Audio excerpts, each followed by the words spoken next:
नमस्कार, सानवी हेल्दी रेसिपीमध्ये सर्वांचे मनःपूर्वक स्वागत. एका वर्षाच्या आत माझं यूट्यूब चॅनेल मॉनिटाईज कसं झालं, माझा संपूर्ण प्रवास कसा, हे आज मी या व्हिडिओमध्ये सांगणार आहे. आजचा हा व्हिडिओ माझ्यासाठी खूप खास आहे.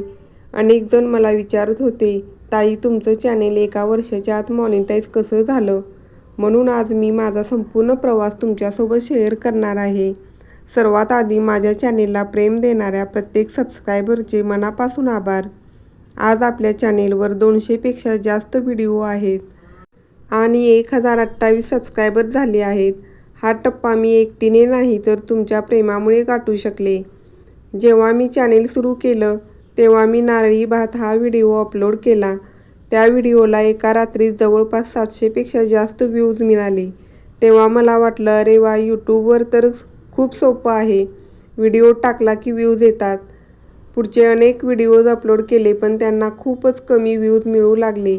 काही वेळा इतकं वाईट वाटायचं की कदाचित हे आपल्यासाठी नाही, आपण काहीतरी चुकीचं करत आहोत, आता थांबावं का? पण अशाच वेळी एकदा व्हिडिओ थोडा चांगला चालायचा आणि पुन्हा एकदा आत्मविश्वास यायचा की नाही, आपण हे नक्की करू शकतो. असं करत करत मी सातत्य कायम ठेवलं. जवळपास 5 महिन्यानंतर मी रोट रेसिपीचा व्हिडिओ अपलोड केला. त्या व्हिडिओला प्रेक्षकांनी भरभरून प्रतिसाद दिला आणि त्या एका व्हिडिओमुळे जवळपास 900 तासांचा वॉच टाईम पूर्ण झाला.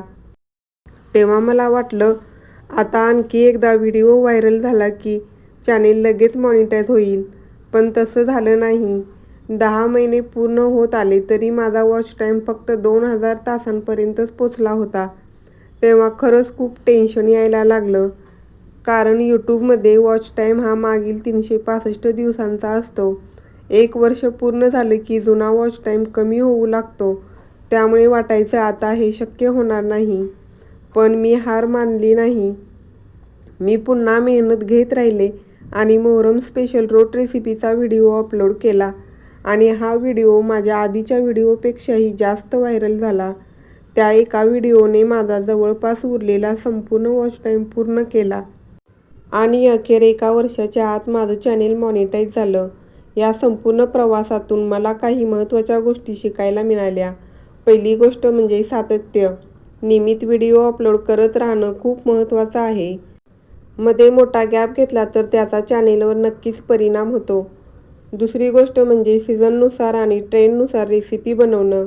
लोक काय शोधत आहेत, कोणता सण येत आहे, कोणत्या रेसिपीची मागणी आहे, याकडे लक्ष दिलं तर व्हिडिओ जास्त लोकांपर्यंत पोचतो.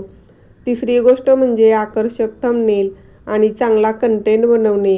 थंबनेल लोकांना क्लिक करायला भाग पाडतो आणि कंटेंट त्यांना शेवटपर्यंत पाहायला भाग पाडतो. आणि शेवटची गोष्ट, व्हायरल व्हिडिओच्या मागे धावू नका, चांगल्या कंटेंटच्या मागे धावा. कारण कोणता व्हिडिओ कधी प्रेक्षकांना आवडेल हे कोणालाच माहीत नसतं. म्हणून जर तुमचंही यूट्यूब चॅनेल असेल आणि आज व्ह्यूज कमी येत असतील तर अजिबात हार मानू नका. सातत्य ठेवा, प्रत्येक व्हिडिओमधून काहीतरी नवीन शिका आणि मेहनत करत राहा. योग्य वेळ आल्यावर यश नक्की मिळतं. शेवटी पुन्हा एकदा माझ्या प्रत्येक सबस्क्रायबरचे आणि प्रत्येक व्हिडिओ पाहणाऱ्या प्रेक्षकांचे मनःपूर्वक आभार. तुमच्या प्रेमामुळेच हा टप्पा गाठता आला. अशा स्वादिष्ट, सोप्या आणि घरगुती रेसिपीजसाठी तसेच पारंपरिक रेसिपीजसाठी सानवीज हेल्दी रेसिपी चॅनेलला सबस्क्राईब करा. तसेच जास्तीत जास्त लाईक्स करा, शेअर करा आणि कमेंट करा. आणि शेवटी पुन्हा एकदा यूट्यूब फॅमिलीचे मनःपूर्वक आभार. इथून पुढेही तुमचं असंच प्रेम राहू द्या. पुन्हा भेटूया अशाच नवनवीन रेसिपीज घेऊन. तोपर्यंत धन्यवाद.